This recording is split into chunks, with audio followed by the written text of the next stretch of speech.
Guys आजकल ना बहुत बड़ी प्रॉब्लम हो गई है कि अगर आप किसी से जिसको थोड़ी सी नॉलेज है, अगर आप उससे पूछोगे ना कि यार प्रोटीन का बेस्ट सोर्स बता दे, मेरे को अपना प्रोटीन इनटेक कंप्लीट करना है, तो वो पता क्या बोलेगा। कोई बोल देगा सोया प्रोटीन बेस्ट है, कोई बोल देगा वे प्रोटीन बेस्ट है, कोई बोलेगा नहीं यार पनीर खा ले या ऐसे दालें वगैरह खा ले।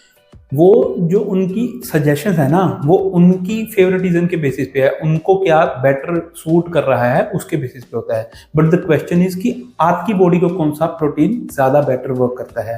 तो किसी की भी सलाह ऐसे लेने की बजाय आप एक बार समझ लीजिए, जान लीजिए कि एग्जैक्टली इन तीनों सोर्सेज ऑफ प्रोटीन में क्या अच्छा है, क्या अच्छा नहीं है, क्या आपको कंसिडर करना है, सो दैट अगर आपको कोई डिसीजन लेना है तो आप उस बेसिस पे बनाओ, ना कि किसी की बाइज्ड जजमेंट के ऊपर डिसीजन बनाओ। तो आज मैं इस वीडियो में इन तीनों प्रोटीन सोर्सेज को 5 पिलर्स के थ्रू आपको एक्सप्लेन करूंगा, और आई एम डैम श्योर कि अगर आपने वीडियो अच्छे से देख ली तो आपको वीडियो के एंड में आंसर मिल जाएगा कि आपके लिए कौन सा प्रोटीन बेस्ट है। तो पहला पिलर है प्रोटीन क्वालिटी।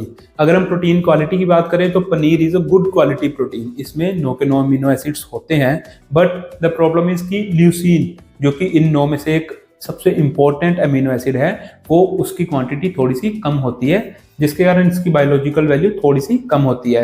अगर आपको नहीं पता कि बायोलॉजिकल वैल्यू क्या होती है, तो सिंपल सी भाषा में बता दूं कि आपके फूड में से जितनी प्रोटीन बॉडी ने एब्जॉर्ब कर ली, अब उस प्रोटीन को बॉडी कितनी एफिशिएंटली यूज करती है, that is biological value. Paneer की बात करें तो पनीर की बायोलॉजिकल वैल्यू 80 से 85 होती है। अब यहीं पे अगर हम सोया प्रोटीन की बात करें तो ये भी बेस्ट प्रोटीन का सोर्स है। इसमें भी 9 के 9 अमीनो एसिड्स होते हैं, बट अगेन इसमें पनीर के कंपैरिजन में ल्यूसीन थोड़ी और कम होती है। दैट्स द रीजन कि इसकी बायोलॉजिकल वैल्यू और कम है, 70 से 75। बट यहाँ पे वे प्रोटीन क्लियर विनर है, क्योंकि इसकी बायोलॉजिकल वैल्यू ऑलमोस्ट 105 से 110 है, और इसमें ल्यूसीन की क्वांटिटी सबसे ज्यादा होती है। दैट्स द रीजन कि ये तीनों में से बेस्ट सोर्स बन जाता है अगर आप प्रोटीन क्वालिटी की बात करें।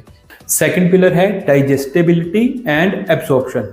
ठीक है, अगर हम डाइजेस्टिबिलिटी की बात करें तो पनीर बहुत ही स्लो डाइजेस्टिंग फूड है, कि मतलब ये बहुत ज़्यादा टाइम लेगा एक बार आपने खा लिया, एंड दैट्स द रीज़न कि आप बहुत देर तक हैवी फील करते हो। अब ये अच्छी चीज़ भी है कि आपको जंक खाने की क्रेविंग्स नहीं होगी, क्योंकि आपका पेट फुल रहेगा, और थोड़ी सी बुरा ये भी है कि ठीक है बहुत टाइम लग जाता है इसको डाइजेस्ट होने में। But even it is slow digesting, इसकी बायो अवेलेबिलिटी ऑलमोस्ट 90 to 95% है। वहीं पे अगर हम सोया की बात करें तो इसका digestion as compare to paneer थोड़ा सा इजिली हो जाता है, बट वही प्रॉब्लम है कि चाहे डाइजेशन थोड़ी इजीली हो जाता है, बट ब्लोटिंग के इश्यूज ये भी क्रिएट कर सकता है। That's also one of the reason कि इसकी बायो अवेलेबिलिटी 80 से 85% है, जो कि पनीर से भी कम है। और अगर हम यहाँ पे वे प्रोटीन की बात करें तो अगेन ये विनर है, क्योंकि इसकी डाइजेस्टिबिलिटी बहुत सिंपल है, 20 से 30 मिनट पे इजीली डाइजेस्ट हो जाता है, और बायो अवेलेबिलिटी इसकी ऑलमोस्ट 100% है।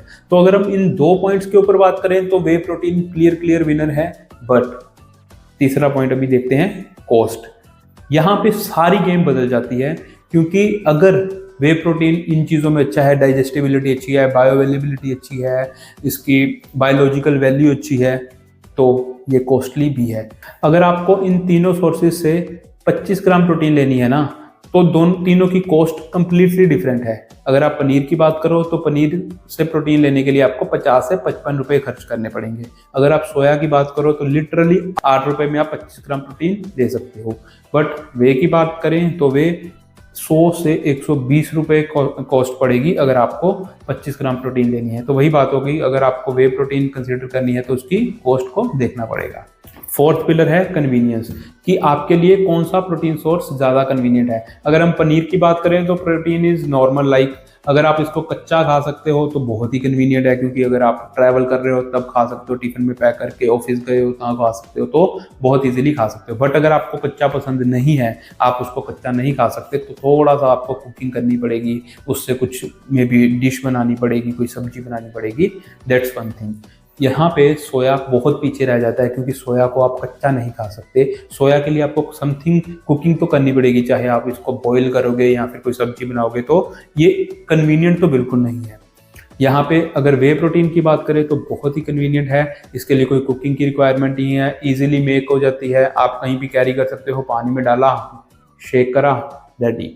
तो कन्वीनियंस के पॉइंट ऑफ व्यू से वे प्रोटीन विनर है। अब फिफ्थ पॉइंट है सूटेबिलिटी। कौन सा प्रोटीन का सोर्स ज़्यादा सूटेबल है। अगर हम स्टूडेंट्स की बात करें तो स्टूडेंट्स का यूजुअली बजट कम रहता है and that's the biggest problem with them. तो उस पॉइंट ऑफ व्यू से तो फिर उनको सोया प्रोटीन कंसीडर करनी चाहिए क्योंकि बहुत ही सस्ती है। ठीक है, थोड़ा सा डाइजेशन का इशू रहता है बट क्योंकि बजट का प्रॉब्लम है तो सोया इज बेस्ट। अगर आप वर्किंग प्रोफेशनल हो तो फिर आपका मे बी बजट का प्रॉब्लम नहीं होगा बट आपका टाइम का प्रॉब्लम होगा, आपको जल्दी से कोई प्रोटीन चाहिए तो उस केस में आप वे प्रोटीन कंसीडर कर सकते हो, पनीर भी कर सकते हो, आपके ऊपर है। तो ये 5 पिलर्स थे जिस पे हमने डिसाइड करा कि कौन सा प्रोटीन का सोर्स किस पॉइंट ऑफ व्यू से बेटर है। तो सिंपल सा सिनेरियो है कि अगर आपके पास बजट का कोई इशू नहीं है तो फिर आप वे प्रोटीन को कंसीडर कर सकते हो, बट सिर्फ वे प्रोटीन नहीं लेनी, उसके साथ साथ जो यूजुअल डाइट है उसमें भी प्रोटीन के सोर्सेज को इंक्लूड करना है। बट अगर आपका बजट सूट नहीं करता तो आप पनीर या फिर सोया प्रोटीन की तरफ भी जा सकते हो।